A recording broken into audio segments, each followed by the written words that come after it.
ताने कस रही है दुनिया मेरी नाकामियों पे, और मैं काम कर रहा हूँ अपने। रही है दुनिया मेरी नाकामियों पे, ताने कस रही है दुनिया मेरी नादानियों पे, पर मैं काम कर रहा हूँ मेरी सारी खामियों पे। कल ये मारेंगे ताली मेरी कहानियों पे, कल जो बदलेगी हवा ये सारे शर्माएंगे, हमारे अपने हो कह के ये बाहें गरमाएंगे। क्योंकि जिद्दी बड़ा हूँ मैं, एक कच्चा घड़ा हूँ मैं। और ये हम सब के लिए, और अगर दिल तक पहुंचता है तो तालियां बजाना। एक कच्चा घड़ा हूँ मैं, फिर भी बरसात में खड़ा हूँ मैं। बूंदे बेरहम है उनको ये वहम है कि मैं टूटे रहा हूँ जो मैं चीख रहा हूँ, पर वो बेवकूफ है मैं तो सीख रहा हूँ। ऐसे पहले भी लड़ा हूँ मैं। एक तो राहों में बबूल बहुत हैं, उसके ऊपर से अपने उसूल बहुत हैं, और उसके ऊपर से सब टोकते रहते हैं। प्रणाम जी, प्रणाम। उधर जाओ उधर फूल बहुत है। ये जो खिसक खिसक के मैं आगे बढ़ रहा हूँ, ये जो फिसल फिसल के मैं पीछे आ रहा हूँ, ये जो पिघल पिघल के मैं बहता जा रहा हूँ, ये जो सिसक सिसक के मैं आहें भर रहा हूँ। नीचे है भाइयों और मैं कांप रहा हूँ, पर जिंदा हूँ अभी अभी हाँफ रहा हूँ। ऐसे पहले भी चढ़ा हूँ मैं, एक कच्चा घड़ा हूँ मैं। ये जो हंस रही है दुनिया मेरी नाकामियों पे, ताने कस रही है दुनिया मेरी नाकामियों पे, और मैं काम कर रहा हूँ मेरी सारी खामियों पे ये मारेंगे ताली मेरी कहानियों पे। कल जो बदलेगी हवा ये सारे शर्माएंगे। वेरी गुड इवनिंग जी, very good afternoon, very good afternoon जी। की हाल चाल? चलो बहुत वधिया वधिया ही होना चाहिए है। सुनाओ जी, क्या हाल चाल है मेरे यारों, मेरे दिलदारों, मेरे भिंडी और मेरे शिमला मिर्च कलर के बच्चों? क्या हाल चाल है? बढ़िया हो सारे? और सभी चार्ट बुक कब मिलेगी? चार्ट बुक आज मिल जाएगी पक्का। बच्चा अगर कितने दिन से आज आज कह रहे हो यार, प्रॉब्लम पता क्या है? प्रॉब्लम ये है उसके अंदर कई जगह टाइपिंग एरर हो गए। जैसे मैंने एब्रीवेशन लिखी है तो एनआर की जगह नॉन रेजिडेंट लिखा हुआ है, आर की जगह भी नॉन रेजिडेंट लिखा हुआ है। फिर ना वो मेरे को थोड़े से देखने पड़ रहे हैं, इसलिए उसमें 1-2 दिन लग रहे हैं और टाइम मेरे को मिल नहीं पा रहा। या तो मैं तुम्हारी क्लास की छुट्टी करके 1-1.5 घंटा उस चार्ट बुक पे लगाऊं तो मैं तुम्हें तुरंत दे दूंगा। अब मैं तुम्हारी क्लास की छुट्टी करना चाहता नहीं, ठीक है? तो मैं टाइम निकाल के कर रहा हूं, मतलब तैयार है, ऐसा नहीं है तैयार नहीं है, पूरी कंप्लीट बुक तैयार हो चुकी है। बट उसके अंदर एक बार मैं 1 बाय 1 बस ये देख रहा हूं कि कोई अमेंडमेंट या कोई टाइपिंग एरर बैलेंस ना हो, बस ये चीज है। सर जी कैसे हो? मैं बहुत बढ़िया हूं जी, आप सब सुनाएं कैसे हैं? आप बढ़िया हैं तो मैं बढ़िया हूं, आप बढ़िया हैं तो मैं बढ़िया हूं जी। चलो आ जाओ फटाफट से। अब एक बार सारे के सारे बच्चे यहां पे आ जाओ। अच्छा एक बात, झूठ नहीं बोलना, बिल्कुल झूठ मत बोलना। सारे बच्चे सच सच बोलना, मैं आपसे ना सच सुनना चाहता हूं। तो आप में से कितने बच्चे रात वाला सेशन अटेंड कर रहे हैं? झूठ मत बोलना जी। कितने बच्चे रात वाला सेशन अटेंड कर रहे हैं बताना मुझे। कितने बच्चे रात वाला सेशन अटेंड कर रहे हैं? झूठ मत बोलना बिल्कुल फटाफट से जी। सर जी भगवान आपको वो क्या रखे, अच्छा बढ़िया रखे सर, मैं तो रोज लाइव लेता हूं, मैं अटेंड कर रहा हूं। अच्छा एक बात अब और बताओ, जितने बच्चे भी अटेंड कर रहे हैं, चाहे वो लाइव देख रहे हैं चाहे वो रिकॉर्डेड देख रहे हैं, दूसरा मेरे को ये बताएं आपको बढ़िया लग रहा है नहीं लग रहा? कॉन्फिडेंस तुम्हारा बूस्ट हो रहा है नहीं हो रहा? मतलब तुम्हें ये लग रहा है ना कि हाँ भाई अगर ऐसे क्वेश्चन अगर एग्जाम में आ गए तो हम सोल्व कर सकते हैं? मतलब तुम्हारा दिमाग की नसें तो खुल रही होगी ना कि यार क्या क्वेश्चन है, ठीक है ना? बस ऐसे आपने 25 दिन मेरे साथ जुड़े रहना है। अगर आप लगातार 25 दिन अगर मेरे साथ जुड़े रह गए, अपने अंदर आप चेंज देख लेना, चाहे वो इनकम टैक्स है चाहे वो जीएसटी है, अपने अंदर चेंजेस देखना कि आपके अंदर चेंजेस कितने आ गए हैं। मैं गारंटी कह रहा हूं आपको, ठीक है ना? चलो बहुत बढ़िया। और आज ध्यान रखना, आज हमें कैपिटल गेन करना है भाई, आज हमें कैपिटल गेन के क्वेश्चन स्टार्ट करने हैं, और आज और कल 2 दिन हमारा कैपिटल गेन चलेगा, ठीक है ना? आज और कल 2 दिन हमारा कैपिटल गेन चलेगा। और तुम सब जानते हो इस बार के एग्जाम के लिए कैपिटल गेन कितना इंपॉर्टेंट है, क्योंकि कैपिटल गेन में अमेंडमेंट्स आई हैं, इसलिए कैपिटल गेन का चैप्टर गलती से मिस मत कर देना, बस ये पर ध्यान दो, ठीक है नी? और बाकी जीएसटी की रिवीजन का मैंने आपको बता दिया, ठीक है ना? जीएसटी की रिवीजन का बता चुका हूं, जीएसटी की रिवीजन कैसे होगी कब होगी वो सारी बातें कल मैंने वीडियो डाली थी। आई होप आपने उसको सुन लिया होगा, आपके जीएसटी के सारे डाउट्स क्लियर हो गए होंगे, ठीक है जी? चलो आ जाओ, अब एक बार फटाफट से आ जाओ इधर, देखो ध्यान से सारे के सारे बच्चे यहां पे देखो। अब आज वाली क्लास में हमें अपना पीजीबीपी का चैप्टर ऑलमोस्ट यहाँ पे पैक करना है जी। और अगर आज हमारा ये खत्म हो जाता है तो कल वाली क्लास से हम टीडीएस और टीसीएस का चैप्टर स्टार्ट कर देंगे जी, ठीक है जी? अगर आज ही हमारा खत्म हो जाता है, क्योंकि घर जाके मैंने देखे इसमें और भी कई सारे सेक्शंस हैं जो हमारे बच्चे थे, तो मैं कोशिश करूंगा अगर आज हमारा खत्म हो गया तो वेल एंड गुड, ठीक है? फिर हम कल से टीडीएस और टीसीएस का चैप्टर स्टार्ट कर देंगे। अगर बाई चांस आज खत्म नहीं होता फिर हम परसों से टीडीएस और टीसीएस वाला चैप्टर स्टार्ट करेंगे। सैलरी से पहले मैं टीडीएस और टीसीएस कराऊंगा, उसके बाद फिर मैं तुम्हें सैलरी भी रिवाइज कराऊंगा, टेंशन मत लो, हम सैलरी भी रिवाइज करेंगे।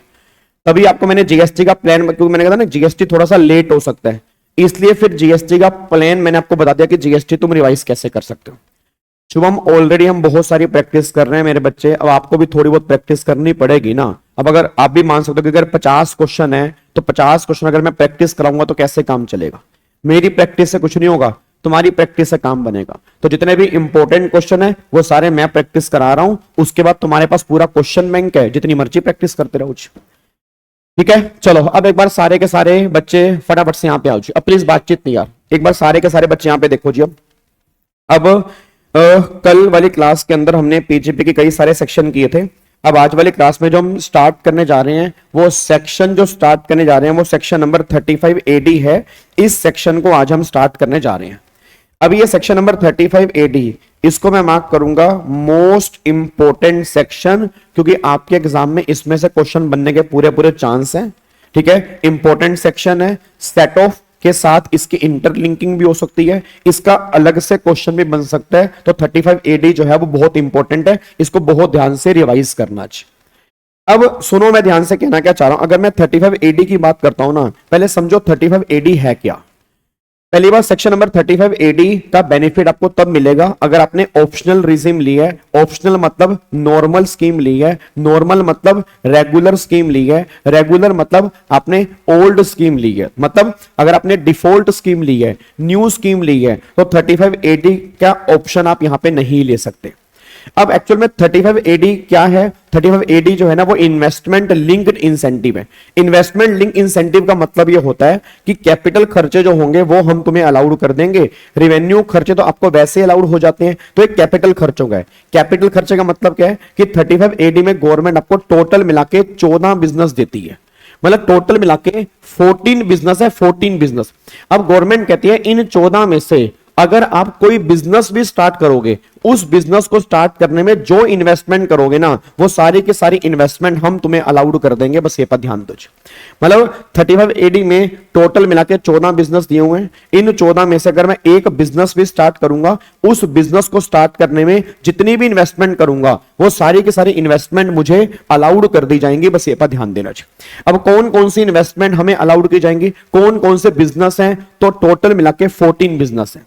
अब कौन कौन से बिजनेस निकल के आ रहे हैं, तो सबसे पहला बिजनेस निकल के आता है कोल्ड चेन फैसिलिटी। कौन सा बिजनेस आ रहा है, कोल्ड चेन फैसिलिटी। तो गवर्नमेंट ये बात कहती है कि अगर आपने इंडिया में कोल्ड स्टोर ओपन किए हैं, कोल्ड चेन फैसिलिटी का मतलब क्या होता है, जहां पे सब्जियां हो गया, फ्रूट्स हो गया, वेजिटेबल्स हो गया, जहां पर इस सामान को प्रिजर्व करते हैं, उसको बोलते हैं कोल्ड स्टोर।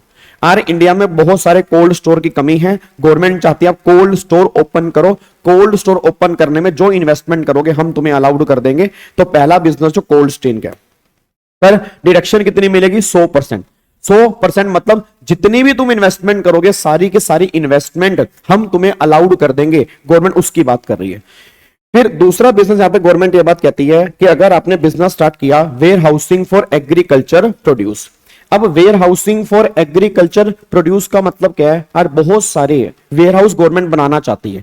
क्यों बनाना चाह रही है, और एक बात मेरे को बताओ सर, एग्रीकल्चर प्रोड्यूस है और इंडिया बहुत बड़ी मात्रा में एक्सपोर्ट करता है एग्रीकल्चर प्रोड्यूस। अब अगर गवर्नमेंट के पास वेयर हाउस नहीं होंगे तो सारा का सारा एग्रीकल्चर प्रोड्यूस खराब हो जाएगा। और ऐसा नहीं है तुम किसी भी रूम में वेयर हाउस प्रोड्यूस रख सकते हो, आंसर इज नो। हर वेयर एग्रीकल्चर प्रोड्यूस को रखने के लिए हमें प्रॉपर टेम्परेचर चाहिए। तो गवर्नमेंट कहती है उसके लिए वेयर हाउस तुम्हें अलग बनाने पड़ेंगे। तो अगर आपने एग्रीकल्चर प्रोड्यूस को रखने के लिए अगर आपने वेयर हाउस बनाए, उस वेयर हाउस को बनाने में जो इन्वेस्टमेंट आपने की, वो सारी की सारी इन्वेस्टमेंट हम तुम्हें अलाउड कर देंगे। वो सेकंड बिजनेस कह रहे हैं। तीसरा बिजनेस गवर्नमेंट ये बात कहना चाह रही है, थर्ड बिजनेस जो है वो कह रही है पाइपलाइन जो होती हैं, पाइपलाइंस बनाओ। किसके लिए, पेट्रोलियम के लिए और नेचुरल गैस के लिए। अब एक बात मेरे को बताओ, आपको पता है आज बहुत बड़ी बड़ी कंट्री जो हैं, मतलब जितनी भी डेवलप कंट्री हैं, वहां पे पेट्रोल जो है वो पाइपलाइन से जाता है। और इंडिया में पेट्रोल किससे जाता है, और इंडिया में अगर पेट्रोल लेके जाना है तो वो किस रहेगा, ट्रक से जाएगा। अब गवर्नमेंट ये बात कह रही है कि धीरे धीरे क्या करो, इंडिया में ना पाइपलाइंस बनाओ। किसके लिए, अगर आपको पेट्रोल एक्सपोर्ट करना है या अगर आपको पेट्रोल कहीं पर लेके जाना है तो पाइपलाइंस के थ्रू आप पेट्रोल की ट्रांसपोर्टेशन करो, या गैस की ट्रांसपोर्टेशन जो करनी है वो पाइपलाइन से करो। उस पाइपलाइन को बिछाने में जितना तुम्हारा खर्चा होगा वो सारा का सारा हम तुम्हें अलाउड कर देंगे। तो तीसरा बिजनेस होता है पाइपलाइन फॉर पेट्रोलियम और natural gas. Fourth business government ये लेके आ रही है कि इंडिया में ना अच्छे होटल बनाओ। ठीक है जी, इंडिया में अच्छे होटल बनाओ। अब अगर आप इंडिया में अच्छे होटल्स बनाओगे, मिनिमम 2 स्टार और अबव कैटेगरी, जितने भी होटल को बनाने में इन्वेस्टमेंट होगी वो सारी के सारी इन्वेस्टमेंट हम तुम्हें अलाउड कर देंगे। गवर्नमेंट यहां पर यह बात कहना चाह रही है। नेक्स्ट बिजनेस है गवर्नमेंट कह रही हॉस्पिटल बनाओ। हॉस्पिटल कौन से, मिनिमम 100 पेशेंट बेड। ऐसा नहीं कोई भी हॉस्पिटल, आपको जो हॉस्पिटल बनाना है कम से कम उसमें 100 बेड होने चाहिए। अगर आप ऐसे हॉस्पिटल बनाओगे जहां पर 100 बेड होंगे तो हम तुम्हें डिडक्शन दे देंगे 100% की। गवर्नमेंट ये बात कहना चाह रही है। फिर नेक्स्ट बिजनेस गवर्नमेंट कह रही है आप डेवलप करो, कौन से, हाउसिंग प्रोजेक्ट। और एक बात बताओ, आर गवर्नमेंट के बहुत सारे अफोर्डेबल हाउस होते हैं, और गवर्नमेंट के बहुत सारे अफोर्डेबल हाउस होते हैं, और सेंट्रल गवर्नमेंट की, स्टेट गवर्नमेंट की बहुत सारी स्कीम आती हैं। आपने शायद कभी नाम सुना होगा प्रधानमंत्री आवास योजना।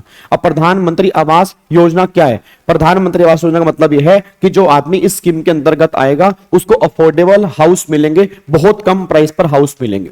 और गवर्नमेंट की बहुत सारी स्कीम आती हैं स्लम को खत्म करने के लिए, स्लम की रीडेवलपमेंट करने के लिए। गवर्नमेंट चाहती है स्लम खत्म हो, जो लोग झुग्गी झोपड़ी में रह रहे हैं उनको हम घर दें।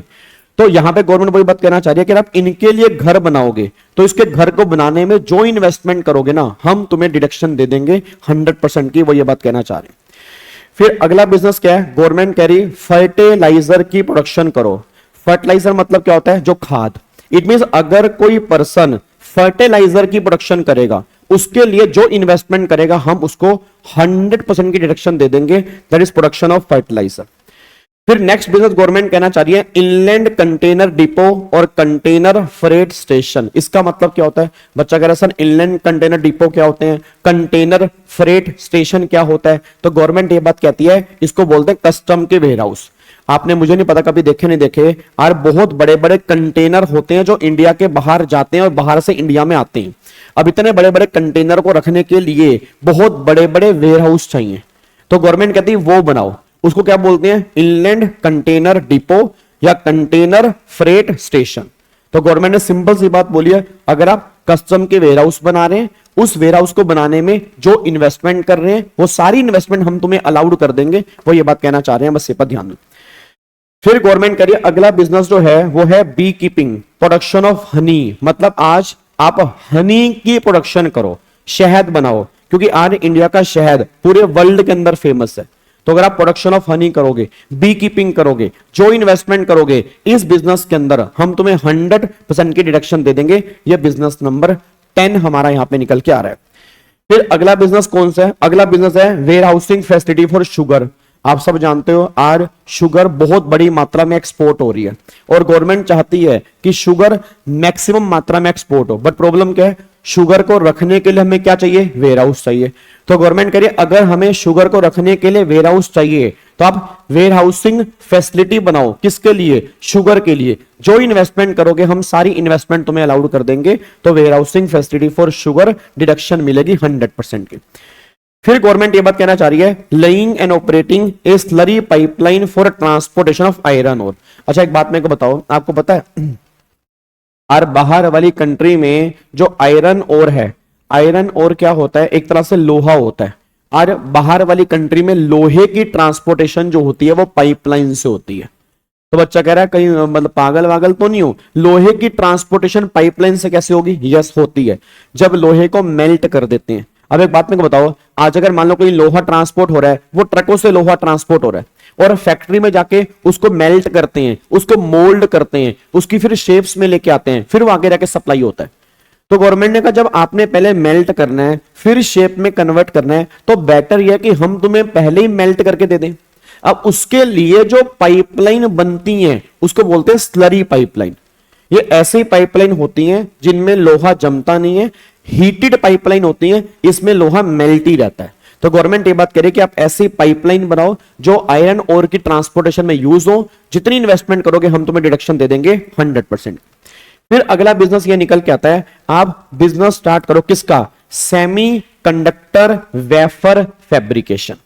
मैं दोबारा बोलता हूं, आप बिजनेस स्टार्ट करो किसका? Semi conductor wafer fabrication. अब अगर आप बिजनेस स्टार्ट करोगे सेमी कंडक्टर वेफर फैब्रिकेशन का तो हम तुम्हें डिडक्शन दे देंगे 100% की। अब एक बच्चा कहता है सर एक बात बताओ, ये सेमी कंडक्टर वेफर फैब्रिकेशन क्या होते हैं? आपने देखा होगा डेबिट कार्ड हो गया, क्रेडिट कार्ड हो गया, सिम हो गया, उसके पीछे गोल्डन कलर की चिप होती है। उस गोल्डन कलर की चिप को हम कहते हैं सेमी कंडक्टर वेफर फैब्रिकेशन। अगर आप उसकी मैन्युफैक्चरिंग करोगे, अगर आप उसका बिजनेस स्टार्ट करोगे, हम तुम्हें डिडक्शन दे देंगे 100% की। और फिर लास्ट में गवर्नमेंट कहना चाहती है इंफ्रास्ट्रक्चर फैसिलिटी, मतलब आप रोड बनाओ, हाईवेज बनाओ, ब्रिज बनाओ, एयरपोर्ट बनाओ, पोर्ट बनाओ, वाटर ट्रीटमेंट करो, ये सारा इंफ्रास्ट्रक्चर अगर आप इस पे काम करते हो हम तुम्हें डिडक्शन दे देंगे 100% की। ये टोटल मिला के 14 बिजनेस निकल के आते हैं। अगर आप, मैं दोबारा बोलूंगा, अगर आप इन 14 में से एक बिजनेस भी स्टार्ट करते हैं ना, अगर गवर्नमेंट कह रही है अगर आप इन 14 में से एक बिजनेस भी स्टार्ट करते हैं तो हम तुम्हें डिडक्शन जो देंगे ना वो 100% की देंगे। बस ये पर ध्यान दो। तो हम तुम्हें डिडक्शन जो देंगे वो 100% की डिडक्शन देंगे। बस ये पर ध्यान दो। क्या बात मेरी समझ में आ रही है? क्या आपको बात मेरी समझ में आ रही है? पक्का पक्का, कोई दिक्कत वाली बात तो नहीं है? ठीक है, वो अगले पॉइंट पे अंदर आएगा, यहां पे नहीं आ रहा। पहले एक बार ऐसा करो, जितने बच्चे मेरे सामने बैठे हैं सारे के सारे बच्चे मेरे को इन 14 बिजनेस के नाम लिख के बताओ, क्योंकि नाम बहुत इंपॉर्टेंट है। ये नाम बहुत इंपॉर्टेंट है, मुझे उसके नाम लिख के बताओ। पहले तो मुझे उसके नाम लिख के बताओ फटाफट से, क्या क्या आ रहे हैं जी, कौन कौन से बिजनेस निकल के आ रहे हैं, 14 बिजनेस कौन कौन से हैं।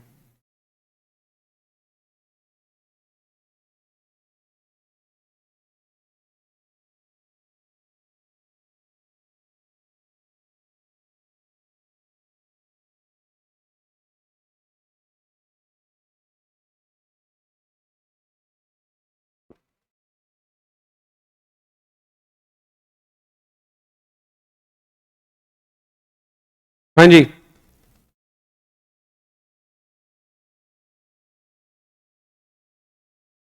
Hospital 100 bed.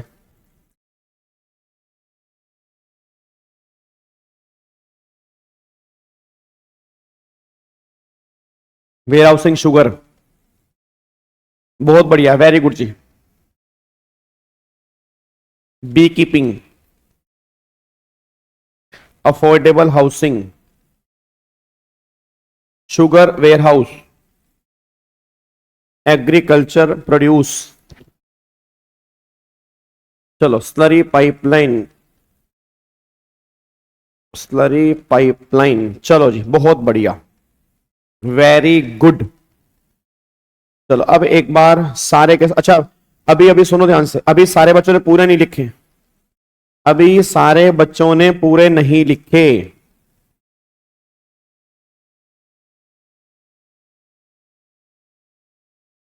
अभी कई बच्चे नालायक हैं जी।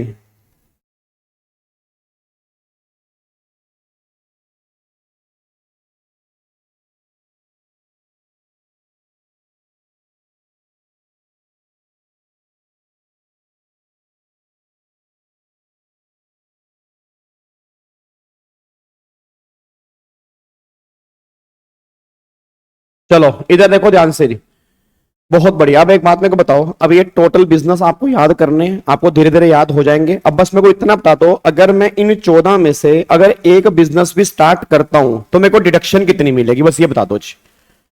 अगर मैं अगर मैं इन 14 में से अगर एक बिजनेस भी स्टार्ट करता हूं तो बताओ मेरे को डिडक्शन कितनी मिलेगी, सारे बच्चे बताओ जी। अगर मैं इन 14 में से अगर एक बिजनेस भी स्टार्ट करता हूं तो बताओ मेरे को डिडक्शन कितनी मिलेगी, 100% की मिलेगी। अब गवर्नमेंट ये बात कहती है कि अगर आप इन 14 में से एक बिजनेस भी स्टार्ट करोगे ना तो आपको डिडक्शन मिल जाएगी 100%। अगर आप इन 14 में से एक बिजनेस भी स्टार्ट करोगे तो आपको डिडक्शन जो मिलेगी वो मिल जाएगी 100%। बट इसमें कुछ पॉइंट है। अब पॉइंट क्या है तो सुनो ध्यान से। सबसे पहला पॉइंट ये निकल के आ रहा है कि अगर आप 35 एडी की डिडक्शन क्लेम करना चाहते हो तो प्लांट एंड मशीनरी जो है ना वो नहीं होनी चाहिए। मतलब अगर न्यू प्लांट एंड मशीनरी है तो 35 एडी की डिडक्शन मिलेगी, अगर ओल्ड प्लांट एंड मशीनरी है तो 35 एडी की डिडक्शन नहीं मिलेगी। अच्छा मेरे को सारे के सारे बच्चे आंसर देना, अब तुम गलती मत करना क्योंकि यहां से प्रैक्टिकल क्वेश्चन बनेगा और तुम एग्जाम में गलती करके आओगे तो मैं अभी तुम्हें क्लियर कर दूं कि क्या फर्क है। मेरे को सारे बच्चे एक बात पता, आपने एडिशनल डेप्रीसिएशन पढ़ा होगा, याद है एडिशनल डेप्रीसिएशन। अब एडिशनल डेप्रीसिएशन में आपने ये पढ़ा होगा कि नई प्लांट मशीनरी पर एडिशनल मिलता है, सेकंड हैंड पे नहीं मिलता। अच्छा उसने बोला सेकंड हैंड पे नहीं मिलता, तो सेकंड हैंड का मतलब क्या है? इट मींस अगर कोई सेकंड हैंड मशीन होगी उस पर एडिशनल डेप्रीसिएशन में क्लेम नहीं कर सकता। अच्छा सेकंड हैंड का मतलब क्या है? चाहे इंडिया से बाहर यूज हुई हो, इंडिया में यूज हुई हो, सेकंड हैंड का मतलब सेकंड हैंड। अगर मान लो कोई मशीन है इंडिया से बाहर यूज हुई बट इंडिया में यूज नहीं हुई तो भी वो सेकंड हैंड है। एक मशीन है वो इंडिया में यूज हुई, ठीक है, तो भी वो सेकंड हैंड है। तो सेकंड हैंड मतलब जो वन टाइम पहले यूज हो गई है ना उस पे एडिशनल डेप्रीसिएशन हम अलाउड नहीं कर सकते। दूसरी बात, हमने एडिशनल में ना कहीं ऐसा नहीं पढ़ा कि 10% कोस्ट ओल्ड हो सकती है, 20% कोस्ट ओल्ड हो सकती है, 30% कोस्ट ओल्ड हो सकती है, 50% कोस्ट ओल्ड हो सकती है, हमने ऐसा कहीं नहीं पढ़ा। अब सुनो ध्यान से, अब जो हमारा सेक्शन है 35 एडी, अब यहां पे ध्यान सुनना। अब गवर्नमेंट ये बात कहती है अगर आपकी प्लांट एंड मशीनरी नहीं है, अगर आपकी प्लांट एंड मशीनरी नहीं है तो गवर्नमेंट ये बात कह रही है हम आपको डिडक्शन जो है वो अलाउड करेंगे 35 एडी की। बट इस पॉइंट की ना दो एक्सेप्शन है। पहली एक्सेप्शन का मतलब क्या है? जो आपकी नई प्लांट एंड मशीनरी है उसमें 20% कॉस्ट जो है वो ओल्ड की भी हो सकती है। इट मींस इतना अलाउड है। गवर्नमेंट कह रही 80% न्यू, 20% ओल्ड चलेगा, कोई दिक्कत वाली बात नहीं है। आप 35 एडी क्लेम कर सकते हो, हमें कोई दिक्कत नहीं है। इसका मतलब क्या है कि अगर मान लो 1000 करोड़ रुपए की मशीन है, अगर 1000 करोड़ रुपए की मशीन है तो 200 करोड़ रुपए तक की मशीन ओल्ड यूज कर सकते हो, कोई दिक्कत वाली बात नहीं है। 800 करोड़ रुपए की मशीन कम से कम नहीं होनी चाहिए। ये पॉइंट एडिशनल वाले केस में नहीं था, मैं दोबारा बोलूंगा, ये पॉइंट एडिशनल वाले केस में नहीं था, ये पॉइंट 35 एडी में है। तो कंफ्यूज मत होना, जब एडिशनल की बात आएगी तो वहां कोई 20% वाला पॉइंट नहीं है, 35 एडी में 20% वाला पॉइंट है। दूसरी बात क्या है, अब एक बात मेरे को सोच के बताओ, अगर मान लो कोई मशीन आपने इंपोर्ट की है, अब मशीन आपने इंपोर्ट की, उस मशीन को आपने बाहर यूज किया था, इंडिया से बाहर यूज किया था, बट आपने उसको इंडिया में यूज नहीं किया। अब इंडिया में यूज नहीं किया तो एज पर इनकम टैक्स उस पर आपने डेप्रीसिएशन भी क्लेम नहीं किया। अब उस पर एडिशनल तो नहीं क्लेम कर सकता, क्योंकि एडिशनल क्यों नहीं क्लेम कर पाऊंगा, एडिशनल के लिए नहीं चाहिए। अब चाहे वो पहले बाहर यूज हो चुकी है तो भी वो पुरानी हो चुकी है, बट 35 एडी में ऐसा नहीं है। 35 एडी में गवर्नमेंट ये बात कहना चाह रही है कि अगर कोई इंपोर्टेड मशीन है, वो पहले बाहर यूज हो चुकी है, वो पहली बार इंडिया में आ रही है, वो पहली बार इंडिया में यूज हो रही है, तो उसको हम नई मशीन ही मानेंगे और उस पर आप डेप्रीसिएशन जो है वो क्लेम कर लो, हमें कोई दिक्कत नहीं है जी। तो अब एक बार यहां पे चेक करना, देखो यहां पे क्या लिखा हुआ जी। अब एक बार सारे के सारे बच्चे ये पॉइंट पढ़ो, यहां पे क्या लिखा हुआ है देखो जी। तो पहला वो कह रहे हैं इंपोर्टेड, देखो उसने क्या बोला, imported old plant and machinery on which depreciation note claim under income tax act. क्या बात समझ में आ रही है? उसके बाद 20% of total plant and machinery can be old, मतलब जो आपकी नहीं है उसका 20% जो है वो ओल्ड हो सकती है, बस ये पर ध्यान दो। पहले मेरे को ये बताओ, क्या ये दोनों पॉइंट आपको समझ में आए हैं? क्या ये दोनों पॉइंट आपको समझ में? इसलिए कह रहा हूं एडिशनल और इसमें फर्क है, एडिशनल और इसमें फर्क है। एडिशनल में कुछ बातें अलग हैं, इसमें कुछ बातें अलग हैं, तो बच्चा एग्जाम में कंफ्यूज होता है। इसलिए तुम्हारे दिमाग में क्लैरिटी होनी चाहिए कि एडिशनल वाले पॉइंट अलग हैं और ये वाले पॉइंट अलग है। एडिशनल सिर्फ न्यू पे मिलेगा, वहां कोई 20% वाली रेशो नहीं है, वहां कोई इंपोर्टेड वाला पॉइंट नहीं है, बट 35 एडी में 20% वाली रेशो भी है और इंपोर्टेड वाला पॉइंट भी है। सर जी क्रक्स बता दो, मेरे बच्चे क्रक्स यही निकल के आ रहा है कि अगर कोई इंपोर्टेड पुरानी मशीन है, इंडिया में पहली बार यूज हो रही है, आप 35 एडी क्लेम कर सकते हैं। दूसरा क्रक्स ये निकल के आ रहा है कि आपको नई मशीन बोली है, बट 20% कॉस्ट पुरानी भी हो सकती है, कोई दिक्कत वाली बात नहीं है, बस ये पर ध्यान दो जी। ठीक है, चलो अब इसको यहां पे पैक कर रहे हैं जी, अब इसको यहां पे पैक कर रहे हैं। अब अगले पॉइंट पर आओ जी, नेक्स्ट पॉइंट पर आओ। अब उसके बाद देखो यहां पे, अब गवर्नमेंट ने बोला सभी कैपिटल खर्चों की आपको डिडक्शन मिलती है 35 एडी में। अच्छा बच्चा कहता है सर रिवेन्यू की मिलेगी नहीं मिलेगी? रिवेन्यू की तो वैसे ही मिल जाएगी, रिवेन्यू की तो वैसे ही मिल जाएगी। अब एक बात मेरे को बताओ, रिवेन्यू की वैसे मिलेगी, अब अगर रिवेन्यू की मिलेगी तो ये सेक्शन जो है वो तो इन्वेस्टमेंट लिंक इंसेंटिव है, ये कैपिटल खर्चे की बात करता है, ये रिवेन्यू खर्चे की बात नहीं करता, बस ये पर ध्यान दो। क्या बात मेरी समझ में आ रही है? अब यहां पे देखना सेकंड पॉइंट क्या है, उसने बोला सभी कैपिटल खर्चों की जो है वो डिडक्शन मिल जाएंगी, बट लैंड को छोड़कर, गुडविल को छोड़कर और जो फाइनेंशियल इंस्ट्रूमेंट है उनको छोड़कर। फाइनेंशियल इंस्ट्रूमेंट का मतलब क्या होता है? शेयर्स हो गया, डेरिवेटिव्स हो गया, फ्यूचर हो गया, ऑप्शंस हो गया, तो इनकी आपको डिडक्शन नहीं मिलेगी। इन तीनों को यहां से बाहर निकालेंगे, इनको छोड़ के जो भी कैपिटल खर्चे हैं उसकी हम तुम्हें डिडक्शन दे देंगे, बस ये पर ध्यान दो। क्या बात मेरी समझ में आ रही है? अच्छा अब यहां पे देखो अगला पॉइंट वही है। अब पॉइंट क्या लिखा हुआ है वही, अगर आपने खर्चे 10,000 तक की है तो जैसे मर्जी कर लेना, अगर आपने खर्चा 10,000 से ऊपर करना है तो अकाउंट पे चेक से करना पड़ेगा, अकाउंट पे ड्राफ्ट से करना पड़ेगा और इलेक्ट्रॉनिक क्लियरिंग सिस्टम से करना पड़ेगा। अगर आप ऐसे खर्चा करोगे तब आपको डिडक्शन मिलेगी, अगर आपने कैश में पेमेंट की होगी तो 35 एडी की आप डिडक्शन क्लेम नहीं कर पाओगे, बस ये पर ध्यान दो। तो वही 10,000 रुपए की लिमिट जो है वो यहां पे भी निकल के आ रही है। उसके बाद अगले पॉइंट पे आओ, डेप्रीसिएशन आपको नहीं मिलेगा अगर 35 एडी मिल रहा है। ऑब्वियस सी बात है, क्योंकि अगर मैंने 35 एडी ले लिया तो सारी डिडक्शन ले ली, जब सारी डिडक्शन ले ली तो डेप्रीसिएशन का मतलब ही नहीं है, वो मुझे नहीं मिलेगा। उसके बाद देखो जी, फिर अगर आपको लॉस हो रहे हैं तो मैंने पहले भी कहा था उस लॉस को आप 35 एडी की ही इनकम से खत्म कर सकते हो और इनफिनिटी लाइफ तक कैरी फॉरवर्ड कर सकते हो, बस ये पर ध्यान दो। गुडविल पर डेप्रीसिएशन नहीं मिलता, ऑब्वियस बात है नहीं मिलता, और गुडविल जो है वो नॉन डेप्रीशिएबल एसेट है, गुडविल जो है वो नॉन डेप्रीशिएबल एसेट है, गुडविल का ट्रीटमेंट जो है वो कैपिटल गेन के ऊपर होगा, बस ये पर ध्यान दो।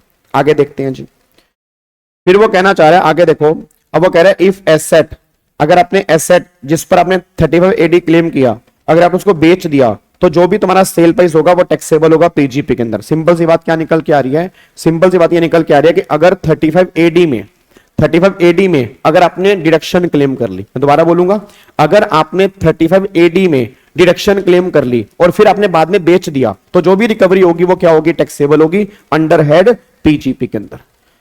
अब यहां पे ये पॉइंट भी हम कर चुके हैं जी। इंफ्रास्ट्रक्चर का मतलब क्या है वो सारा पॉइंट मैं आपको बता चुका हूं। अब एक बार यहां पे आओ, इस पॉइंट का मतलब क्या है जी, पॉइंट नंबर 9, ये इस पॉइंट का मतलब क्या है वो थोड़ा ध्यान से देखना, इस पॉइंट का मतलब क्या निकल के आ रहा है। अब पॉइंट नंबर 9 ये बात कहना चाहता है, पॉइंट नंबर 9 ये बात कहना चाह रहा है, बहुत ध्यान से इस बात को सुनना, इस पॉइंट का मतलब क्या है। गवर्नमेंट ये बात कहना चाह रही है कि 35 एडी की जो एसेट्स होती है ना, उसका लॉक इन पीरियड जो होता है वो 8 साल होता है। मतलब 8 साल से पहले इस एसेट को आप किसी दूसरे बिजनेस में यूज नहीं कर सकते और ना ही नॉर्मली बेच सकते हो। इट मींस अगर कोई एसेट 35 एडी वाली है तो गवर्नमेंट ने कहा लॉक इन पीरियड जो है वो 8 साल है। मतलब 8 साल तक तो उसको रख के रखोगे, 8 साल से पहले इसको किसी दूसरे बिजनेस में यूज नहीं कर सकते और ना ही तुम किसी को ट्रांसफर कर सकते हो। अब एक बच्चा कह रहा है सर अगर मैंने 8 साल से पहले किसी को ट्रांसफर कर दिया, बेच दिया या कहीं और यूज कर लिया तो उसका ट्रीटमेंट क्या होगा। अब गवर्नमेंट ने कहा वो हम बताएंगे इसका ट्रीटमेंट क्या होगा। मेरा पूरी क्लास से क्वेश्चन है, मान लो आपने एक बिल्डिंग बनाई और इस बिल्डिंग पे 35 एडी की आपने डिडक्शन क्लेम कर ली। अब जब बिल्डिंग की आपने डिडक्शन क्लेम की तो ये बिल्डिंग बनी फॉर एग्जांपल 1000 लाख की। अब 1000 लाख की बिजनेस बनी तो आपने क्या किया होगा, पीएनएल के डेबिट में 1000 लाख रुपए डेबिट कर दिया होगा। भाई पीएनएल के आपने क्या किया, पीएनएल के डेबिट में 1000 लाख रुपए डेबिट कर दिया होगा। 4 साल के बाद आपने क्या किया, इसको दूसरे बिजनेस में यूज कर लिया। जब 4 साल के बाद इसको दूसरे बिजनेस में यूज किया तो गवर्नमेंट ने कहा ना ना ना ना ना, 8 साल की लिमिट है, 8 साल से पहले तो कहीं यूज नहीं कर सकता। 8 साल की लिमिट है, अगर तूने 4 साल के अंदर किया तो जो तूने डिडक्शन क्लेम की है वो तेरे हाथ में डिसअलाउड है, मतलब वो डिडक्शन हम वापस कर लेंगे। 4 साल के बाद मैंने कहीं और यूज कर लिया, अब गवर्नमेंट ने कहा तूने जो डिडक्शन क्लेम किया ना वो डिसअलाउड है। मेरा पूरी क्लास का क्वेश्चन है, आप मेरे को सोच के बताना, मेरे को डिडक्शन कितनी मिली थी, डिडक्शन जो मुझे मिली थी वो 1000 लाख की मिली थी। अब डिडक्शन मुझे 1000 लाख की डिडक्शन मिली थी। अब अगर 1000 लाख की मिली थी, तुम्हें नहीं लग रहा कि 1000 लाख रुपए एड बैक करने गलत है? तुम्हें नहीं लग रहा कि 1000 लाख की डिडक्शन जो है, जो डिसअलाउड की जा रही है वो गलत है? ये तो बिल्कुल सही नहीं है। क्योंकि भैया एक बात बताओ, 4 साल तो मैंने उसको बिजनेस में यूज किया ना। अब अगर 4 साल यूज किया और गवर्नमेंट बोले सारी की सारी डिडक्शन हम डिसअलाउड कर देंगे, बड़ी दिक्कत वाली बात है। तो गवर्नमेंट ने कहा हम ऐसा नहीं करेंगे, हम क्या करेंगे, 4 साल में जितना तुम्हें डेप्रीसिएशन मिलता उसको माइनस कर दो। 4 साल में जितना तुम्हें डेप्रीसिएशन मिलता उसको, अगर तुम 35 एडी में क्लेम नहीं करते तो तुम्हें क्या मिलता, डेप्रीसिएशन। तो 4 साल में जितना तुम्हें डेप्रीसिएशन मिलता वो माइनस कर दो, फिर बैलेंस जो बचेगा उसको हम तुम्हारे हाथ में टैक्सेबल करेंगे। तो सिंपल सी बात निकल के आ रही है कि जितना मैंने यूज किया उतने साल का डेप्रीसिएशन, बैलेंस जो बचेगा उसकी टैक्सेबिलिटी की बात होगी। बस ये पर ध्यान दो। बट हां, अगर कोई कंपनी सिक कंपनी है, बीमार कंपनी है, उस वाले केस में पॉइंट एप्लीकेबल नहीं होगा, वहां पर 8 साल की लिमिट एप्लीकेबल नहीं होगी। एक बच्चा कह रहा है सर अगर दूसरा बिजनेस भी स्पेसिफाइड हो तो कोई दिक्कत वाली बात ही नहीं है, आप फिर दूसरे बिजनेस में यूज कर लो। यह बात तब हो रही है अगर आपका बिजनेस जो है वो स्पेसिफाइड नहीं है, तब ये ट्रीटमेंट हो रहा है। अगर बिजनेस स्पेसिफाइड है तो कोई दिक्कत वाली बात नहीं है। सर नॉर्मल और एडिशनल दोनों भी करेंगे, बिल्कुल दोनों करेंगे। अगर उस पर एडिशनल मिलना होगा तो एडिशनल बिल्कुल मिलेगा, बट नॉर्मली यहां पे एडिशनल मिलेगा नहीं यहां पे, क्योंकि एडिशनल जो मिलता है वो तब मिलता है अगर तुम मैन्युफैक्चरिंग के बिजनेस में हो। तो हां, अगर तुम मैन्युफैक्चरिंग वाले बिजनेस में हो तो एडिशनल की बात करना, नहीं तो नॉर्मल तो माइनस होगा ही होगा।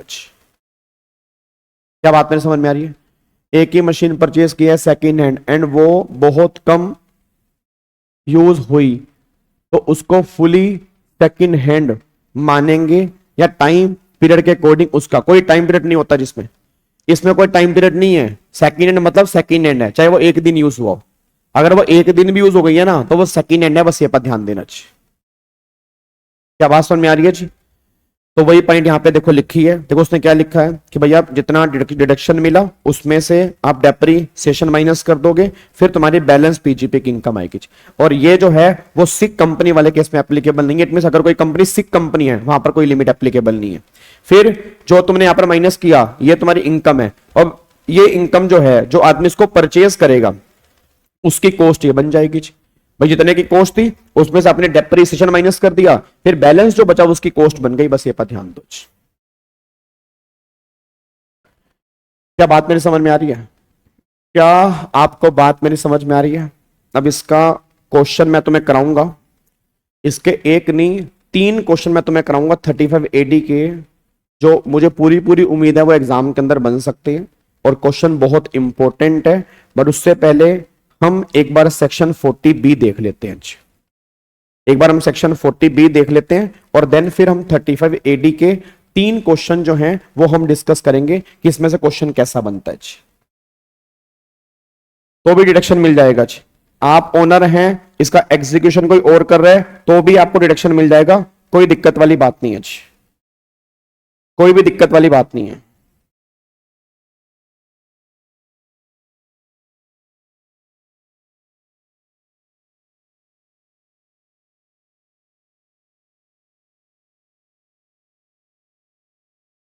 डन।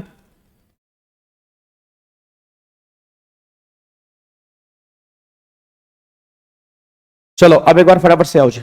अब एक बार फटाफट से यहां पे आ जाओ। Sir is my answer being right of 5 crore of 4 year? नहीं नहीं नहीं, कैसे 5 करोड़ ऑफ 4 ईयर? जो भी रेट ऑफ डेप्रीसिएशन होगा तो 4 साल का तो उसके अकॉर्डिंग निकालोगे ना।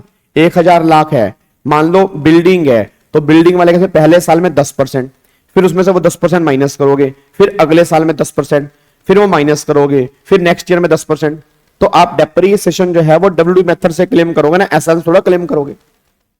बात मेरे समझ में आ रही है ना? तो आप ये समझो कि अगर वो 35 AD में नहीं जाती तो हर साल जो भी तुम नॉर्मल डेप्रीसिएशन क्लेम करते, वो कितना क्लेम करते वो तुम्हें मिलना है बस। और नॉर्मली कैसे क्लेम करोगे? डब्ल्यू मेथड से क्लेम करोगे, बात खत्म। चलो अब एक बार फटाफट से यहां पे आ जाओ। अब यहां पे देखो एक सेक्शन है 40B, अगेन बहुत इंपॉर्टेंट सेक्शन है और इस बार इसमें अमेंडमेंट भी आई है। इस बार इसमें अमेंडमेंट भी आई है 40B के अंदर, इस बार अमेंडमेंट भी आई है। अब ये सेक्शन 40B जो है ना, अब सारे के सारे बच्चे ध्यान देना, ये सेक्शन 40B क्या है? सर एक बात मेरे को सोच के बताओ, मेरा पूरी क्लास से क्वेश्चन है। अब एक पार्टनरशिप फर्म है और एक LLP है। अब एक पार्टनरशिप फर्म है और एक LLP है। ये पार्टनरशिप फर्म और LLP अपने पार्टनर्स को ना सैलरी दे रही हैं, रेम्यूनरेशन दे रही हैं, फीस दे रही हैं, कमीशन दे रही हैं, इंटरेस्ट दे रही हैं। तो इनके हाथ में क्या डिडक्शन मिलेगी? ये 40B उसका है। मतलब ये 40B ये बात कहना चाहता है कि पार्टनरशिप फर्म अगर अपने पार्टनर्स को सैलरी पे कर रही है, कमीशन पे कर रही है, फीस पे कर रही है, रेम्यूनरेशन पे कर रही है, तो फर्म के हाथ में डिडक्शन कितनी मिलेगी? 40B उसका है। अब गवर्नमेंट ये बात कहती है, सिंपल सी बात समझो, कि अगर कोई पार्टनरशिप फर्म अपने पार्टनर को सैलरी, बोनस, कमीशन, फीस या any other form of remuneration दे रही है, तो आप ये चेक करो कि वो किस पार्टनर को दे रही है। क्योंकि अगर वो वर्किंग पार्टनर है तो डिडक्शन मिलेगी इसकी। अगर वो नॉन वर्किंग है तो 100% सैलरी फर्म के हाथ में डिसअलाउड होगी। मतलब 35 AD सिर्फ नॉर्मल स्कीम वाले केस में अलाउड है, डिफॉल्ट स्कीम वाले केस में अलाउड नहीं है। अगर आपने डिफॉल्ट स्कीम ली है तो 35 AD आपको नहीं मिलेगा, नॉर्मल स्कीम वालों को मिलता है, डिफॉल्ट स्कीम वालों को नहीं मिलता है। ये बात ध्यान देना चाहिए, ठीक है ना?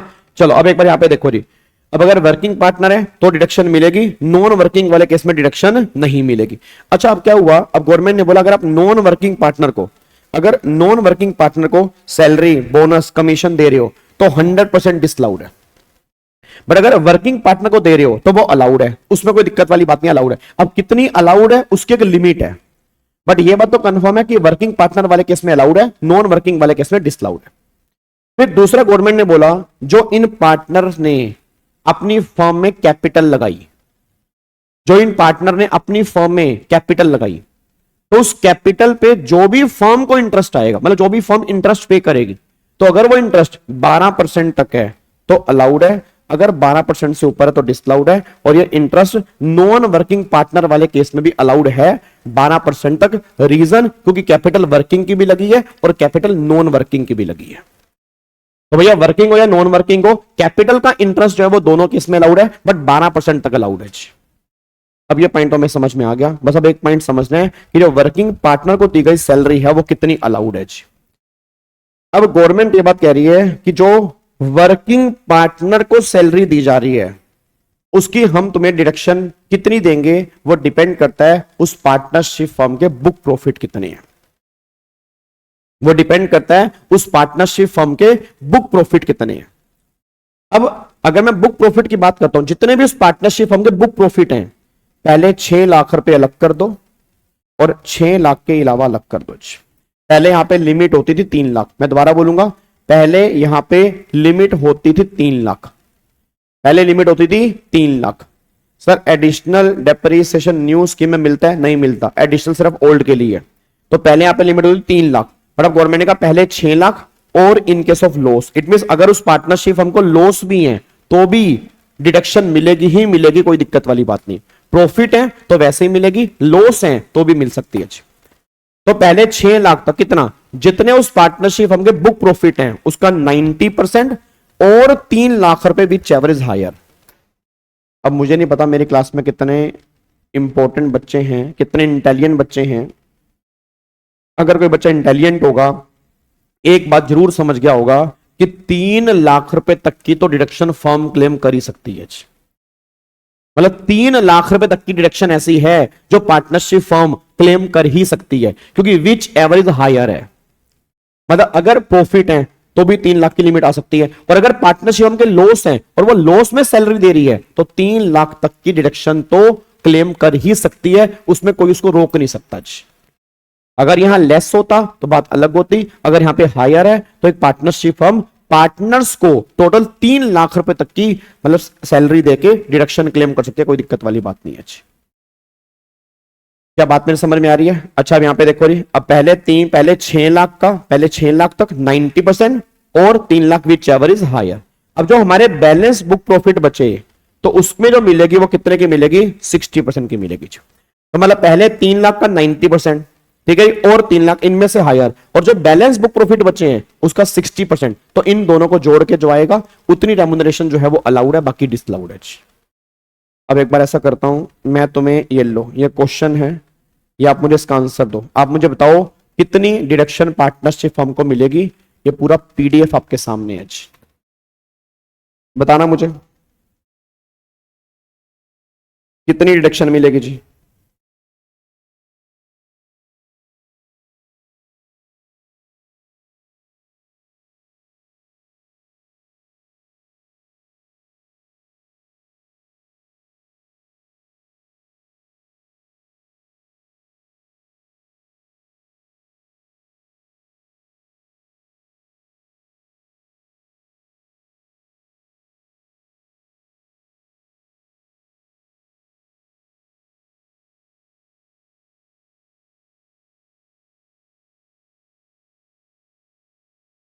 हाँ जी, डिडक्शन बताओ।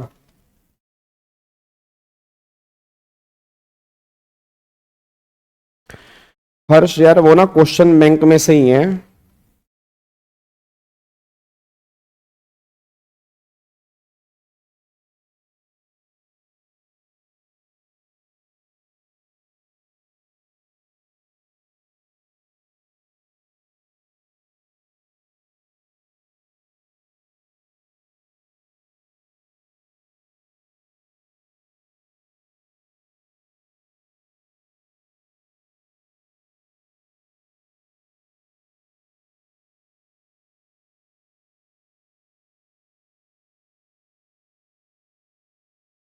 $13,80,000 अलाउड, 1,80,000 डिसअलाउड।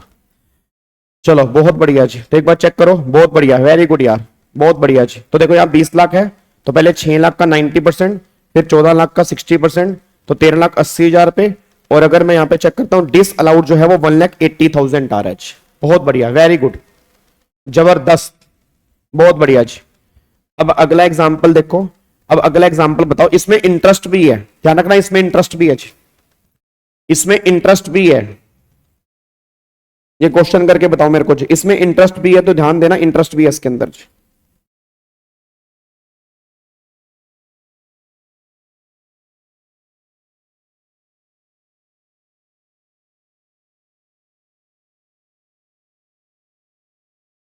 बुक प्रॉफिट कैसे निकालते हैं उसको भी देखेंगे अभी। अभी आप ये मान के चलो कि बुक प्रॉफिट दिए हुए हैं, अगला पॉइंट हमारा वही है कि बुक प्रॉफिट निकालते कैसे हैं जी।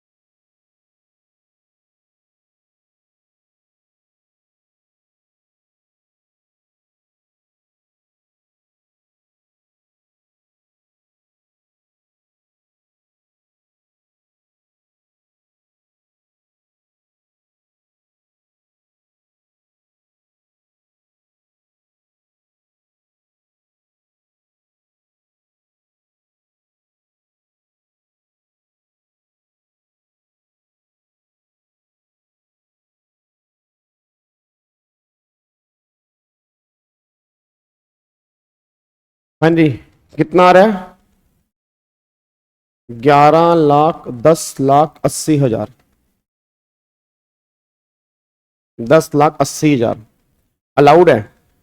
चलो एक बार चेक करते हैं, यहाँ पे सैलरी जो है वो अलाउड आ रही है 10,80 और डिसअलाउड तो जीरो आ रही है। जीरो क्यों आ रही है? क्योंकि जो पेमेंट की है वो विद इन द लिमिट है, पेमेंट जो की है वो विद इन द लिमिट है। एक बार चेक करना यहाँ पे कैसे आ रहा है। यहाँ पे बुक प्रॉफिट जो है 15 लाख के हैं, अब 15 लाख में से पहले 6 लाख का 90 कितना हो गया? 540, उसका फिर बैलेंस का 60 हो गया, यहाँ पे कितना आ गया जी? बैलेंस का 60 हो गया 540, तो टोटल 1080 हो गया। अब डिस अलाउड कितने हैं जी? डिस अलाउड की अगर बात करूंगा 25,000 मल्टीप्लाई 12 और इतनी सैलरी दी है तो लिमिट के अंदर है, तो सैलरी सारी की सारी अलाउड है। इंटरेस्ट एक बार चेक करो, इंटरेस्ट वाले केस में क्या होगा जी? अब इंटरेस्ट वाले केस में जो इंटरेस्ट दिया उसको 5 लाख कैपिटल है, 60,000 अलाउड है 12% तक, फिर 5,000 जो है वो डिसअलाउड है, क्योंकि 13% है ना, तो अगर वो 13% है तो 1% डिसअलाउड है 5,000 पे। फिर यहाँ पे 9% है तो 9% तो सारा अलाउड है। फिर अगर आप यहाँ पे चेक करोगे, यहाँ पर 12% अलाउड है, और अगर आप चेक करोगे 14% है तो 2% जो है वो डिसअलाउड हो गया, तो 8,000 रुपए का डिसअलाउड हो गया जी। तो ये पॉइंट आपका यहाँ पे निकल के आ रहा है। अब बताओ इसमें कोई दिक्कत तो नहीं है जी? अब अगर कोई दिक्कत नहीं है तो फिर हम समझते हैं बुक प्रॉफिट कैसे निकलते हैं जी। बताओ, अगर यहां तक दिक्कत नहीं है तो फिर हम समझेंगे बुक प्रॉफिट कैसे निकलते हैं। सर मैक्सिमम सैलरी 10-20 आ रही है, 10-20 कैसे आ रही है भाई? 10-20 कैसे आ रही है? सैलरी 780 दी है, तो सैलरी 780 दी है, लिमिट 1080 है, तो लिमिट के अंदर ही तो है, तो सैलरी तो अलाउड ही है सारी की सारी।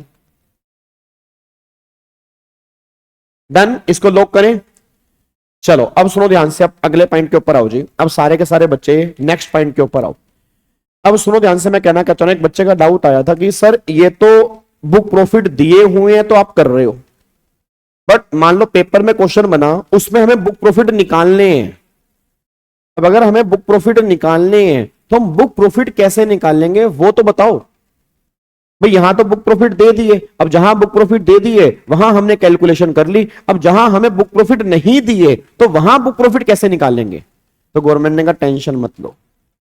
अब एक बात मेरे को सोच के बताना, मेरा सिंपल सा क्वेश्चन है, जब एक पार्टनरशिप फर्म का P&L अकाउंट दिया होगा तो अकाउंट्स वालों ने क्या किया होगा? अकाउंट्स वालों ने यहां पे डेबिट कर रखी होगी सैलरी, कर रखी होगी। अकाउंट्स वालों ने जो इंटरेस्ट पे किया होगा वो इंटरेस्ट भी यहां पे डेबिट कर रखा होगा। अच्छा, अब उन्होंने सैलरी डेबिट कर रखी होगी, कितनी सैलरी अलाउड है, कितनी अलाउड नहीं है। इनकम टैक्स में सेक्शन 40B है, अकाउंट्स में नहीं है, अकाउंट्स में नहीं है, अकाउंट्स में नहीं है। सर सी की सैलरी 240 आएगी, सी की सैलरी 240 आएगी, कहाँ पे? तो सी की तो सारी डिसअलाउड है ना नालायक, सी की मैं उसमें क्यों लिखूंगा यार, सी की तो सैलरी सारी की सारी डिसअलाउड है, सी तो नॉन वर्किंग पार्टनर है, तो नॉन वर्किंग के उसके अंदर मैं क्यों जोड़ूंगा? ठीक है चलो। तो बच्चा कहता है सर अब एक बात बताओ भाई, अब हमें बुक प्रॉफिट निकालने हैं, तो एक बात मेरे को बताओ, अकाउंट्स वाले को पीएनएल दे रखा है, तो उन्होंने यहाँ पे सैलरी डेबिट कर रखी है, उन्होंने यहाँ पे इंटरेस्ट डेबिट कर रखा है। मेरा पूरी क्लास का क्वेश्चन है, अकाउंट्स वालों को तो नहीं पता ना कि इनकम टैक्स में 40B भी लिखा हुआ है। भाई अकाउंट्स वालों को तो नहीं पता ना कि इनकम टैक्स में 40B भी लिखा हुआ है, उनको तो नहीं पता क्योंकि 40B तो इनकम टैक्स में है। अच्छा अकाउंट्स वालों को तो नहीं पता ना कि इंटरेस्ट जो है वो 12% अलाउड है, 12 से ऊपर वाला अलाउड नहीं है। अकाउंट्स में तो जितना इंटरेस्ट पे किया होगा वो सारा डेबिट कर दिया होगा। अब सारी सैलरी डेबिट कर दी होगी, सारा इंटरेस्ट डेबिट कर दिया होगा, उसके बेस पे उन्होंने नेट प्रॉफिट निकाल दिया। अब नेट प्रॉफिट निकाल दिया और नेट प्रॉफिट आपको दे दिया जी। अब गवर्नमेंट कह रही है बुक प्रॉफिट कैसे निकलेंगे, तो जो तुम्हारे पीएनएल में नेट प्रॉफिट है उसको तुम बेस बना लो। भाई जो तुम्हारे पीएनएल में नेट प्रॉफिट है उसको तुम बेस बना लो, बना लिया, उसमें सारी की सारी रेम्युनरेशन जोड़ दो अगर अकाउंट्स वालों ने माइनस की हुई है, मतलब अगर अकाउंट्स वालों ने अपने पीएनएल में रेम्युनरेशन डेबिट की हुई है तो वो सारी जोड़ दो। सर क्यों जोड़ दो? क्योंकि हमें पता ही नहीं वो सही है या गलत है, क्योंकि वो तो उन्होंने अपने अकॉर्डिंग माइनस की है। इनकम टैक्स वाले कह रहे कि हमारे इनकम टैक्स में 40B होता है, हमें उसके बेस पे डेबिट करनी है, तो पहले सारी रेम्युनरेशन सभी पार्टनर की जो है अगर वो डेबिट कर रखी है तो जोड़ दो। फिर गवर्नमेंट ने कहा जितना इंटरेस्ट 12% से ऊपर वाला है वो भी जोड़ दो, क्योंकि 12% तक का इंटरेस्ट तो अलाउड है, 12% से ऊपर वाला जो है वो अलाउड नहीं है, तो 12 से ऊपर वाला जोड़ दो जी। अब देखो यहां पे जी, तो गवर्नमेंट ने यहां पे क्या बोला है, देखो जी यहां पे गवर्नमेंट ने क्या बोला है, तो गवर्नमेंट ये बात कह रही है, देखो जी नेट प्रॉफिट है, नेट प्रॉफिट में गवर्नमेंट ने क्या बोला, नेट प्रॉफिट में रेम्युनरेशन, ध्यान सुनना यहां पे क्या लिखा है कि book profit means the net profit as shown in PNL account should be increase by the remuneration paid और payable all the partner and interest in excess of 12% which has been debited while computing the net profit. इसका मतलब क्या है, अब मेरे को सारे बच्चे आंसर देंगे। अब देखो तुम्हें नेट प्रॉफिट दिया हुआ है, इसमें ये रेम्युनरेशन उन्होंने डेबिट कर रखी है, इंटरेस्ट 14%, 14,000 पे डेबिट कर रखा है। अब हमें बुक प्रॉफिट निकालने, कैसे निकलेंगे बुक प्रॉफिट? तो पहले नेट प्रॉफिट लिया, इसमें सारी रेम्युनरेशन जोड़ दो, जितनी भी है वो जोड़ दो, तो 1560 में 4 यहां पे आपने क्या किया, आपने यहां पे जोड़ दिए। उसके बाद 14,000, 14,000 जो है वो 14% है, तो 12% कितना है, 12,000, तो 2,000 पे जो ज्यादा है तो वो 2,000 पे यहां पे क्या करोगे, ये जोड़ दोगे, तो आप चेक करोगे 19,88,000 रुपए का तुम्हारा बुक प्रॉफिट निकल के आएगा, जिसके बेस पे तुम कैलकुलेशन करोगे। तो 19,88,000 पे तुम्हारा यहां पे बुक प्रॉफिट निकल के आ रहा है, जिसके बेस पे आप कैलकुलेशन करेंगे। अब मैं तुम्हें क्वेश्चन दे रहा हूं, ये देखो यहां पे पहले एक बार टेबल फॉर्म में कंप्यूटेशन देख लो। हेलो भाई साहब, ओए चिंटू इधर एक बार टेबल फॉर्म में कंप्यूटेशन देखो, टेबल फॉर्म में कंप्यूटेशन कैसी है देखो। नेट प्रॉफिट आपको दे रखे हैं, उसमें ऐड कर दो, क्या ऐड कर दो, रेम्युनरेशन पेड और payable to all the partner, जितने पार्टनर उनकी रेम्युनरेशन जोड़ दो, इंटरेस्ट 12% से ऊपर वाला जोड़ दो, ये तुम्हारे बुक प्रॉफिट आ गए। ये तुम्हें कब जोड़ना है, जब उन्होंने डेबिट कर रखा है, जब उन्होंने डेबिट कर रखा है। अगर डेबिट नहीं कर रखा फिर नहीं जोड़ेंगे, अगर उन्होंने डेबिट कर रखा है तो हम यहां पे जोड़ देंगे जी, और फिर तुम्हारा बुक प्रॉफिट आएगा, उसके बेस पे कैलकुलेशन करोगे जी। अब ऐसा करो, ये क्वेश्चन तुम्हें है यहां पे, ये लो। अब यहां पे उन्होंने 8 लाख रुपए के नेट प्रॉफिट दे रखे हैं आफ्टर डिडक्शन, मतलब इसमें ये माइनस कर रखा है। रेम्युनरेशन 3 लाख की है, इंटरेस्ट 14%, 1,40,000 रुपए है। सारे बच्चे मेरे को बताओ बुक प्रॉफिट क्या होगा?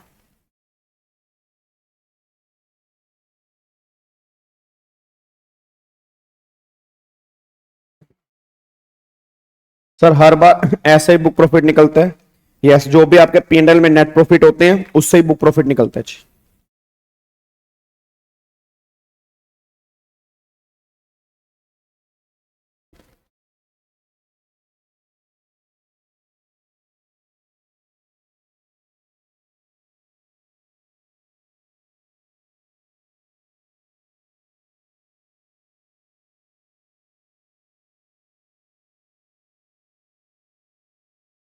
विनायक वो तो ऑब्वियस सी बात है ना, वो तो आप पीजीपी की इनकम निकालते हुए वैसे ही माइनस करते हो। मैंने क्या बोला, जो तुम्हारे नेट प्रॉफिट आए हैं, ऑब्वियस सी बात है अगर डेप्रीसिएशन माइनस नहीं हुआ तो वो माइनस करोगे ना। डेप्रीसिएशन तो नॉर्मली माइनस करते ही हैं डब्ल्यूडीपी मेथड वाला, तो अगर वो माइनस नहीं हो तो करना ही पड़ेगा। मैं कह रहा हूं जो एडजस्टमेंट तुम करते हो उसके बाद की बात करो, उसके बाद की बात, ठीक है ना। अब यहां पे देखो जी, यहां पे आ गया आपका 11,20,000, ठीक है। अब एक बार अगले का आंसर देना, एक बार अगले का आंसर दो, कितना आएगा जी, एक बार अगले का आंसर दो, कितना आएगा।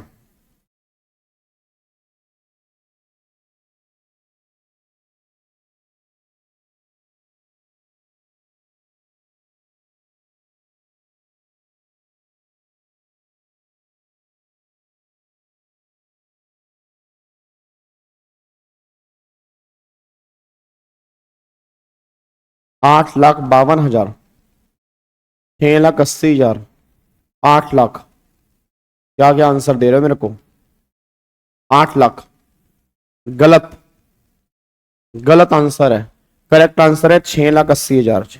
अरे मेरे नालायकों, एक बात मेरे को बताओ, ये जो तुम्हें नेट प्रॉफिट दे रखे हैं ये बिफोर दे रखे हैं।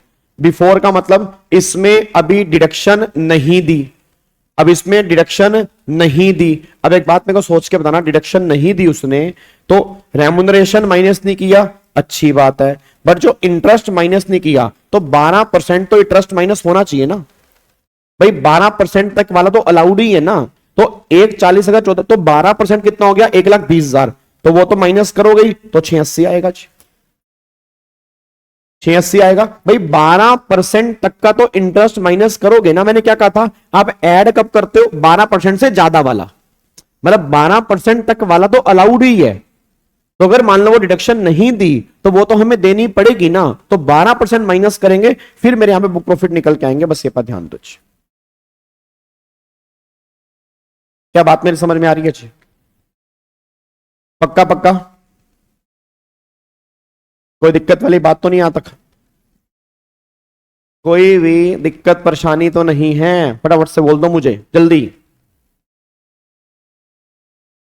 क्या इसको लॉक कर दूं,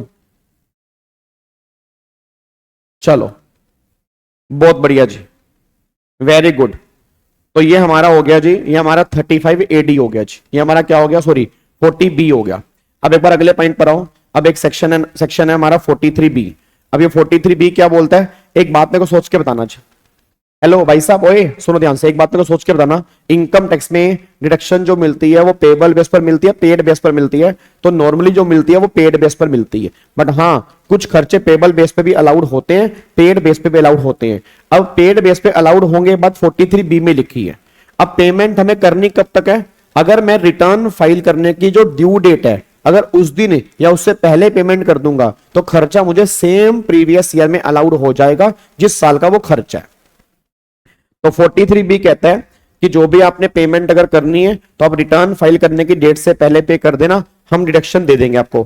कौन कौन सी, फॉर एग्जांपल टैक्स हो गया, ड्यूटी हो गया, सेस हो गया, फीस हो गया, कंट्रीब्यूशन हो गया, अप्रूव फंड हो गया, बोनस हो गया, कमीशन हो गया, इंटरेस्ट हो गया, ठीक है। उसके बाद any sum payable to the Indian railway for the use of railway effect हो गया। मतलब ये पेमेंट ऐसी है जो पेड बेस पे अलाउड होंगी, बट पेमेंट कब करनी है, रिटर्न फाइल करने की ड्यू डेट या उससे पहले आपको पेमेंट करनी है। अगर पहले पे कर दोगे तो डिडक्शन मिलेगी, अगर नहीं पे करोगे तो आपको डिडक्शन नहीं मिलेगी, बस ये पर ध्यान दो। अब इस पॉइंट में ना एक अमेंडमेंट आई थी, वो अमेंडमेंट आई थी ये वाली, सुनो ध्यान से। आपने आई थी, मेरे को पता नहीं कैसा क्यों याद आ रहा है, इसका क्वेश्चन भी एग्जाम के अंदर बन चुका है। जो लास्ट अटेम्प्ट था ना, आई थिंक इसमें से क्वेश्चन बना था, अमेंडमेंट में से क्वेश्चन बना 43B का। वो अमेंडमेंट आई थी MSME वाली, जो माइक्रो एंटरप्राइज होती हैं, जो स्मॉल एंटरप्राइज होती हैं। अब ये कौन होते हैं, ये छोटे छोटे लोग होते हैं। अब ये छोटे छोटे लोग होते हैं, तो इन्होंने गवर्नमेंट से बोला कि साहब अगर आप रिटर्न फाइलिंग तक की डेट देंगे तो हमारी तो पेमेंट बहुत डिले हो जाएगी। भाई मार्च में साल खत्म हो रहा है, आप पेमेंट कह रहे हैं जुलाई में करो, आप पेमेंट कह रहे हैं आप उसमें अक्टूबर में करो, तो इतना अगर पेमेंट में डिले करोगे तो बहुत बड़ी दिक्कत वाली बात है। तो फाइनली फिर 43B में गवर्नमेंट अमेंडमेंट लिखकर आई। गवर्नमेंट ने कहा जितने भी माइक्रो एंटरप्राइज हैं या स्मॉल एंटरप्राइज हैं, जब इनको पेमेंट करने की बात होगी ना, तो इनको पेमेंट कब करनी है? अगर तुम्हारा इनके साथ जो एग्रीमेंट है, उस एग्रीमेंट में जितने भी दिन लिखे हैं उतने दिन के अंदर अंदर तुम्हें पेमेंट करनी है, बट ये दिन 45 दिन से ज्यादा नहीं होने चाहिए। मतलब तुम्हारा कोई एग्रीमेंट है कि मैं तुम्हें इतने दिन के अंदर पेमेंट कर दूंगा, तो रेलिवेंसी उतने दिन की है, उतने दिन के अंदर पेमेंट करनी है, बट वो दिन 45 दिन से ऊपर नहीं होने चाहिए। और अगर कोई तुम्हारा रिटर्न एग्रीमेंट नहीं है तो 15 दिन से ऊपर डेज नहीं होने चाहिए, 15 दिन के अंदर अंदर तुम्हें पेमेंट करनी पड़ेगी। मतलब यहां पे रिटर्न फाइल करने की कोई दिक्कत नहीं है, रिटर्न वाली डेट हमें यहां पे चेक नहीं करनी।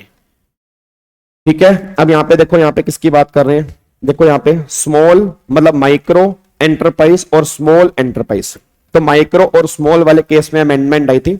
ठीक है जी। अब माइक्रो एंटरप्राइज किसे कहते हैं? ये अगर आपकी प्लांट मशीनरी की इन्वेस्टमेंट 1 करोड़ तक है और टर्नओवर 5 करोड़ तक है। और स्मॉल किसे कहते हैं? अगर इक्विपमेंट 10 करोड़ तक का है और टर्नओवर जो है 50 करोड़ तक का है, ये आपकी माइक्रो और स्मॉल एंटरप्राइज है। ठीक है, इसके बेस पे पता लगेगा। जो बच्चा कह रहा है ना कैसे पता लगेगा, ये डेफिनेशन है, इसके बेस पे आपको आइडिया लगेगा कि वो माइक्रो है या स्मॉल है। अब देखो यहां पे क्या लिखा है। अब यहां पे गवर्नमेंट ने क्या लिखा है, देखो यहां पे कि जो भी आपका एग्रीमेंट होगा उसके बेस पे होगा, बट वो 45 दिन से ऊपर ना हो। और अगर तुम्हारा कोई एग्रीमेंट नहीं है, देखो नो रिटर्न एग्रीमेंट, तो पेमेंट जो है वो 15 दिन से पहले हो जानी चाहिए।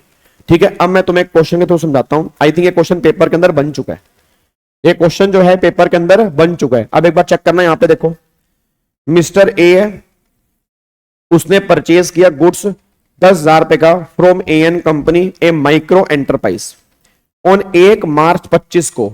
As per the return agreement between them the payment has to be made on 5 April. अब मेरे को सारे बच्चे बोल दो, पेमेंट हमें करनी है 5 अप्रैल, पेमेंट हमें करनी है 5 अप्रैल को। अब मेरा पूरी क्लास से क्वेश्चन, अगर पेमेंट हमें करनी है 5 अप्रैल को, हेलो भाई साहब ओए इधर, अगर पेमेंट हमें करनी है 5 अप्रैल को, अब हमें यहां पे ना रिटर्न फाइल करने की डेट नहीं देखनी।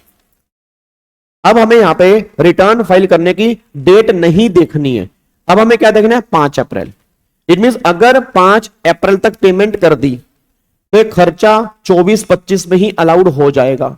अगर 5 अप्रैल के बाद पेमेंट की, चाहे रिटर्न फाइल करने से पहले की, तो भी खर्चा फिर 25-26 में आएगा, 24-25 में नहीं आएगा जी। अब देखो यहां पे जी, तो उसने पेमेंट जो की है वो किया 2 अप्रैल को। अब पेमेंट की 2 अप्रैल को, तो 5 अप्रैल से पहले है, तो खर्चा डिडक्शन मिलेगी 24-25 में। अगर पेमेंट की है 20 अप्रैल को, अब देखो 20 अप्रैल जो है वो रिटर्न फाइल करने से पहले है, बट अब हमें यहां पे रिटर्न फाइल की डेट हमें चेक ही नहीं करनी। तो 5 अप्रैल के बाद है 20 अप्रैल 25, तो खर्चा 25-26 में आएगा, बस ये पर ध्यान देना। तो ये पॉइंट कहना चाह रहे हैं बस। तो मतलब सिंपल सी बात है, माइक्रो और स्मॉल एंटरप्राइज वाले केस में रिटर्न की डेट आपको चेक नहीं करनी, जो एग्रीमेंट हुआ उसमें जो डेट लिखी है उसके बेस पे खर्चा अलाउड या डिस अलाउड करना है, बस ये पर ध्यान दो। तो ये पॉइंट दोबारा से आपके एग्जाम के अंदर टेस्ट कर सकते हैं, इसको दिमाग में लेके चलना जी। ठीक है, और बाकी ये माइक्रो हो गया जी। अब जाके पॉइंट हमारा खत्म हो जाता है। अब सुनो, पीजीपी के अंदर एक तो सेक्शन 44 की सीरीज बची है, 44AA, 44AB, 44AD, 44ADA और 44AE, ये 5 सेक्शन 44 के हमारे बचे हैं जी। ठीक है, 5 सेक्शन जो हैं ये 44 के हमारे बचे हैं। उसमें से भी बहुत बार तुम्हारे पेपर के अंदर क्वेश्चन बन चुका है। आपने कई बार देखा होगा पास्ट ईयर के अंदर, वो अपना लाइट अपना गुड्स व्हीकल वाला बना होगा, heavy goods vehicle, medium goods vehicle, light goods vehicle, वो बनता है। या फिर वो बिजनेस की प्रिजम्पटिव टैक्सेशन वाला क्वेश्चन बनता है, वो बन जाता है। तो 5 सेक्शन भी एग्जाम के लिए बहुत इंपॉर्टेंट है, वो हमें रिवाइज करने हैं। और एक 35 AD के मुझे आपको 2-3 क्वेश्चन करवाने हैं, हमारा पीजीपी पूरा खत्म हो जाएगा जी। ठीक है, तो कल इसको हम समाप्त करेंगे बहुत बढ़िया तरीके से। हमने काफी टाइम लगा दिया पीजीपी के ऊपर। जिनको अभी भी दिक्कत है, एक बार फटाफट से रिवाइज आप कर सकते हैं। सारी क्लासेस यूट्यूब के ऊपर हैं, आप इसको बार बार भी रिवाइज कर सकते हैं। इंटरेस्ट 1,20,000, प्रिया अगर 1,40,000 14% है तो 12% 1,20,000 ही आएगा। 1,40,000 डिवाइड बाय 14%, मल्टीप्लाई 12 करोगे तो 1,20,000 ही आएगा जी। सारी लाइबिलिटी विराज, सारी लाइबिलिटीज, ठीक है जी। चलो जी, ओके जी, bye bye, tata, thank you so much, Jai Hind, God bless you, love you all, bye bye, take care. सारे बच्चे लाइक और कमेंट करके जाएंगे और हर बच्चों के साथ में शेयर करेंगे। बहुत बहुत धन्यवाद आपका, थैंक यू सो मच।